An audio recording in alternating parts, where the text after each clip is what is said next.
Água e Saúde, 7º ano, página 183 a 195.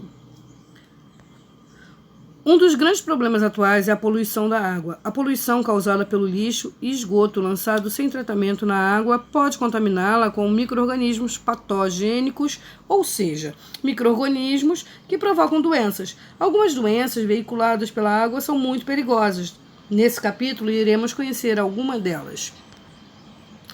A giardíase é causada por um protozoário flagelado chamado Giardia lamblia, parasita de diversos animais, como os humanos. Essa doença é transmitida para o ser humano pela água ou alimentos contaminados por fezes de pessoas doentes ou através de contatos diretos com pessoas doentes.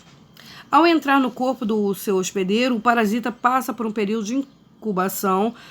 Após esse período, ele pode agir de forma sintomática ou assintomática. Essa doença é muito comum em áreas precárias, com problemas de saneamento básico. As pessoas infectadas sentem fortes dores abdominais e diarreia. Seu tratamento é feito por medicação via oral e a prevenção se dá pelo tratamento adequado da água e da instalação de redes de esgoto.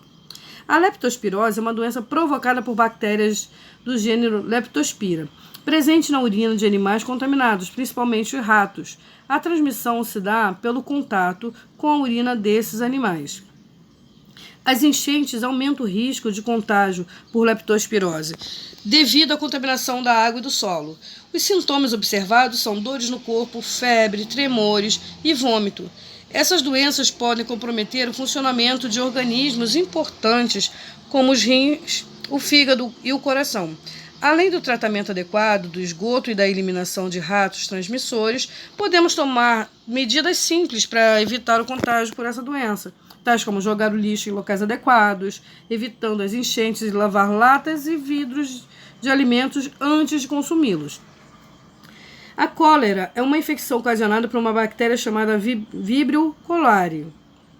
A contaminação ocorre pela ingestão de alimentos ou água contaminada por esses micro-organismos. As bactérias multiplicam-se no intestino, causando diarreia, dores abdominais e vômitos. Para prevenir a cólera, são necessárias algumas medidas, tais como beber água somente tratada e utilizá-la também na preparação dos alimentos, lavar as mãos após utilizar o banheiro e antes das refeições, cozinhar bem os alimentos.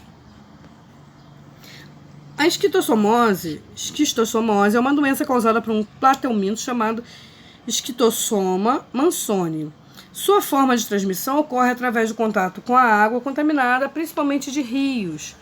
O indivíduo contaminado, ao defecar próximo de um rio, libera em suas fezes os ovos do verme. Esses ovos podem ser transportados para dentro dos rios através das chuvas.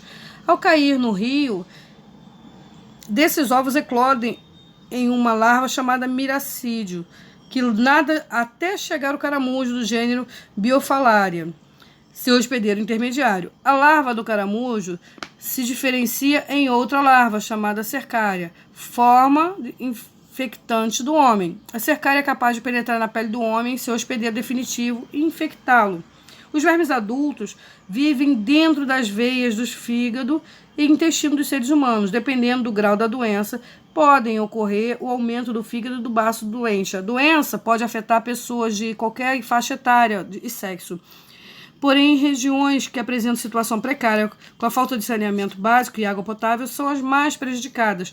Dentre os sintomas causados pela doença, podemos citar febre, dor de cabeça, calafrios, tosse, diarreia, fraqueza, entre outros. Caso não seja tratado de forma correta, a doença pode causar, além de aumento do fígado e baço, hemorragia digestiva, hipertensão pulmonar e até a morte. O diagnóstico da doença é feito a partir de exames laboratoriais de fezes, onde é possível detectar a presença de ovos do verme.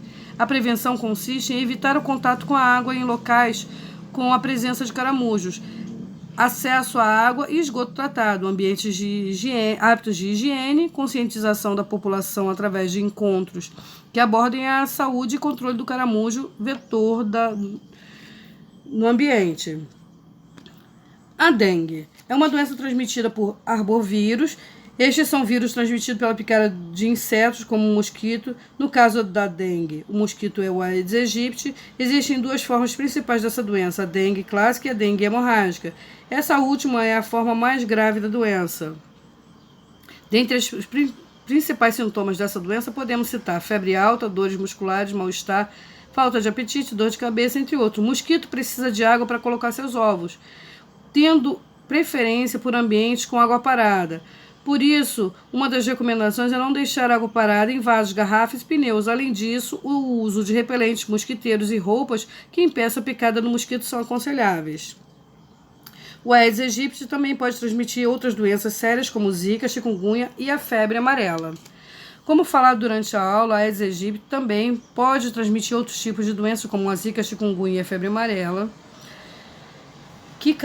A zika causa a microcefalia, que tem diferentes graus de